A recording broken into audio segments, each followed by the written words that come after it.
Hey Divas, welcome or welcome back.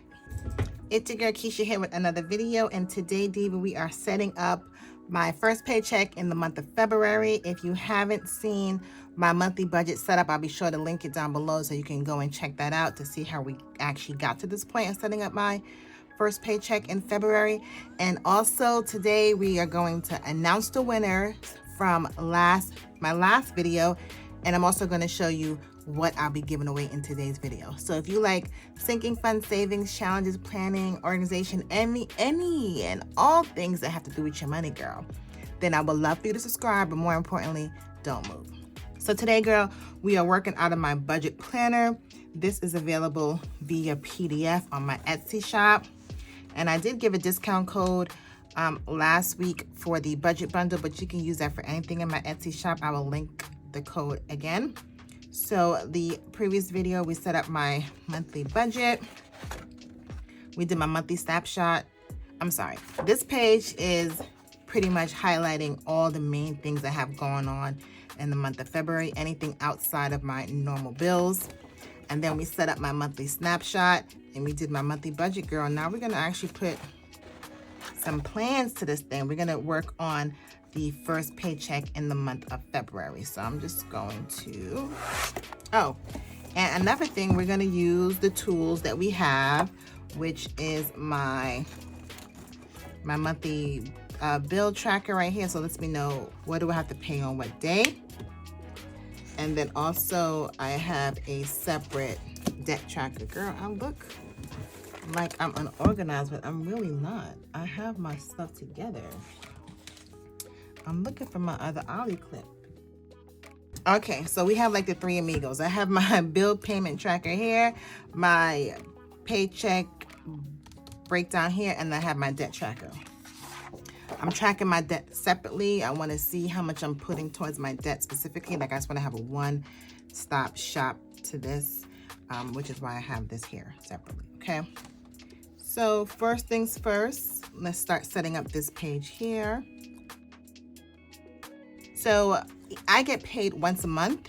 So it's very important for me to manage my money throughout the month, which is why I do a paycheck breakdown just about every week. I might skip a week like towards the end of the month because the majority of my bills are like the 1st through the 15th, and I just have a couple of things dragging through the end of the month.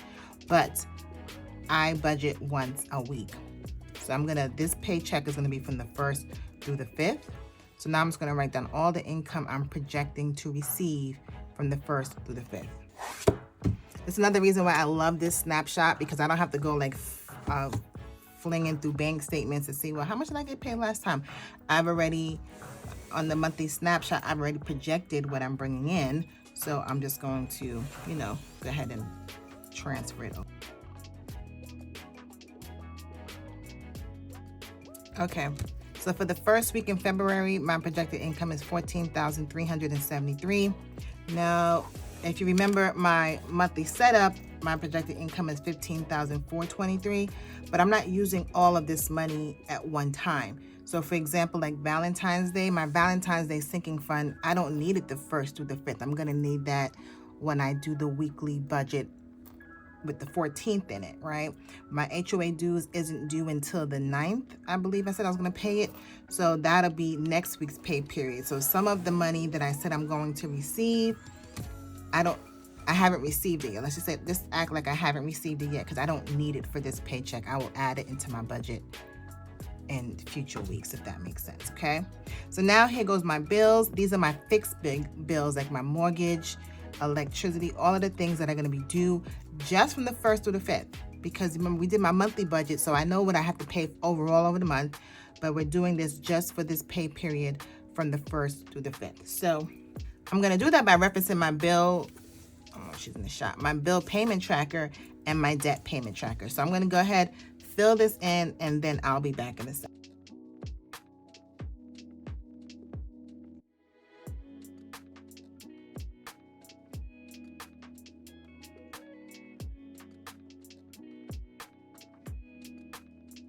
Okay, let's take a look at what we have going on for the first week in February. So these are all my bills, my mortgage, my second house, some debt, my car note, some home expenses, stuff like that.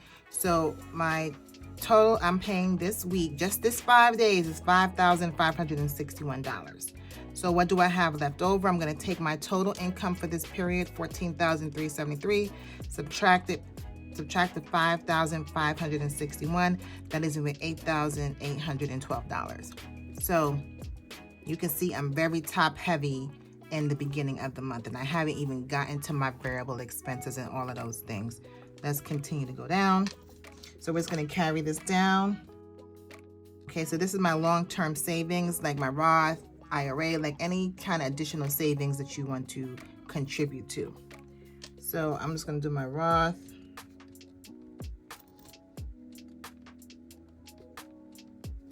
$50. So now we're going to subtract 50 from the 812. So now we're going to bring this leftover over here to my variable expenses of $8,762. My variable expenses are not like my fixed expenses. These are the expenses that I can control how much I spend. I can control how much I spend on groceries, how much I spend on beauty, hanging out, all of those things. So that's why it's important that you tackle the important things first. And then, and I'm not saying groceries is not important, but you can decide, and eating out and those things, you can figure that math out. So I'm going to go ahead and fill this in, and then I'll be back.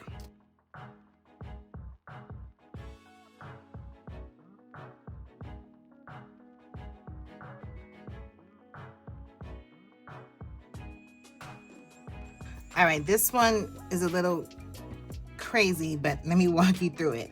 So for variable expenses this week, we have allowance, groceries, household, dining out, gas, miscellaneous, kids, shopping, fun, beauty, and travel. Allowance, what I'm doing this year, I'm doing a little different than last year.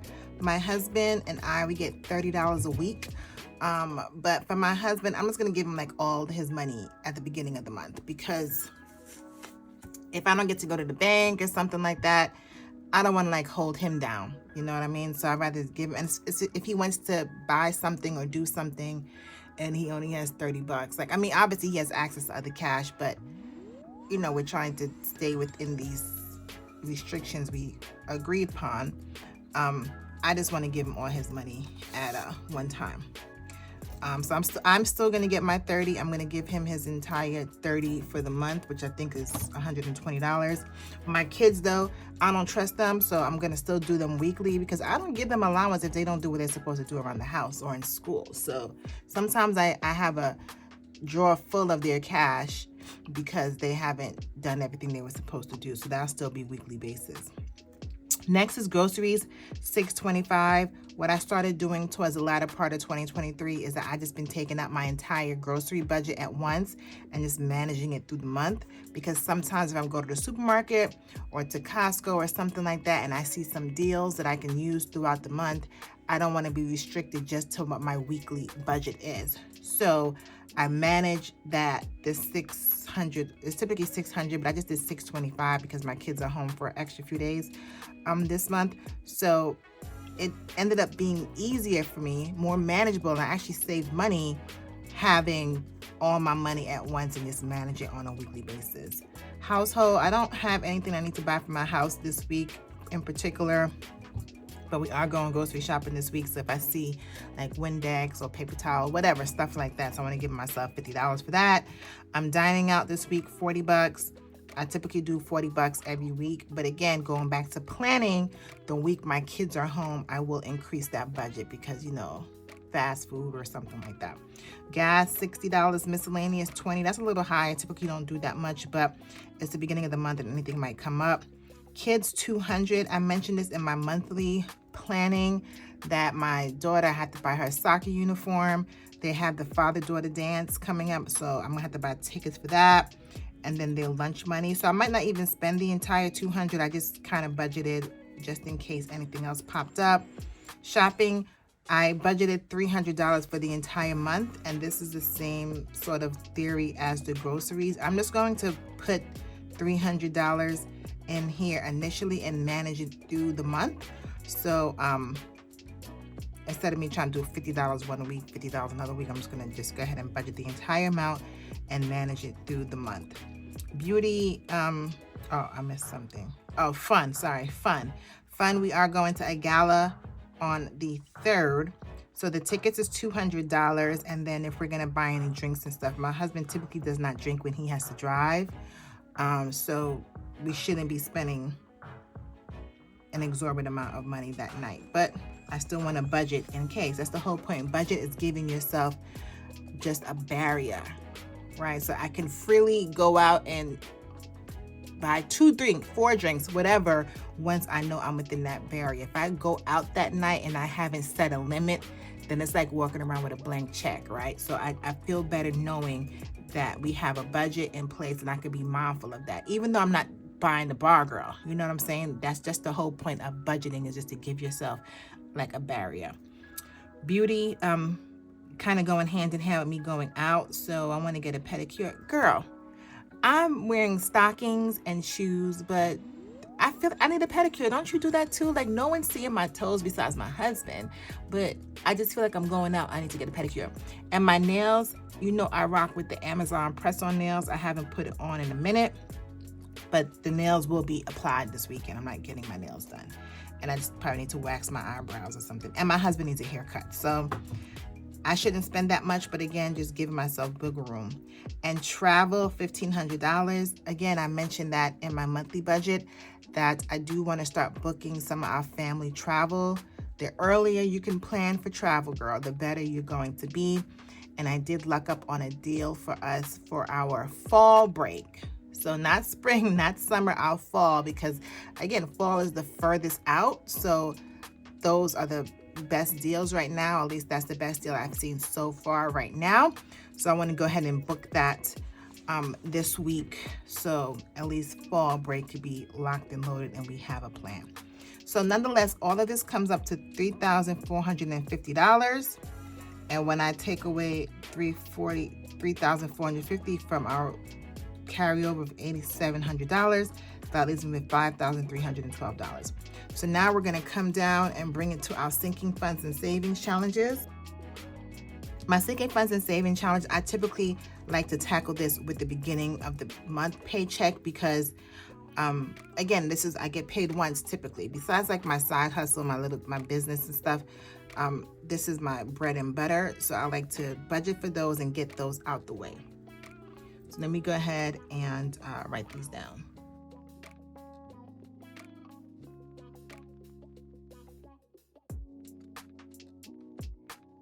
So my month ahead, I'm going to do 154 this month. Savings challenges, 175. Sinking funds, 134. My kids binder, 187. And my holiday binder, $300. So that means I'm saving $950 this month. And my monthly budget, I said I was going to do $1,000. And I just want to include this Roth IRA as the 50. So that's $1,000 I'll be putting towards my sinking fund and savings challenges, okay? So now let's go to the last section. So remember this month, one of my goals this month was to pay off my Georgia tax. I was going to put a little bit to that. So I'm going to pay an additional $50 this week towards my taxes. So I'm putting $50 towards my taxes. If I subtract the 50 from the 4362, that means I have a leftover of $4,312. So I put roll over here because I need to roll over this balance into my next week, right? This is just the 1st through the 5th. All right, you guys can see I went through 75% of my income like just on this page. So I need to roll over the 4362 into next week and so forth and so on. Now, granted, a lot of things I budgeted for is for the entire month, so I really have more than that, but nonetheless, that's what I'm working with. So that leaves me with $0. And even though I have $4,000 left, I have $0 because the $4,000 has been allocated to something. It has a job, and that's to stay put, stay right there, girl, so I can use you in the following weeks to come. So that's how you get to a zero-based budget. Zero base doesn't mean you have $0. That just means that you have allocated all your money to something. There's no money floating around like, I have $50 left. I don't know what to do with it. that's not a zero-based budget. A zero-based budget is, okay, this extra $75 I'm keeping in my account as a buffer, or I'm keeping my account because this check is coming out. Like, whatever the reason is, it has a job, okay? The last step of budgeting my paycheck is doing my cash envelope breakdown.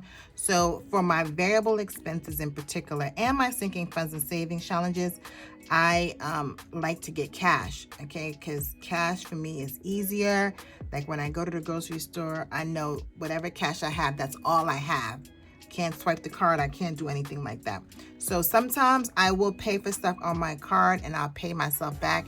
And I'll show you that when I do like a weekly closeout, if that ends up being the case. But nonetheless, let's go ahead and break it down and see what kind of cash your girl got to pull out.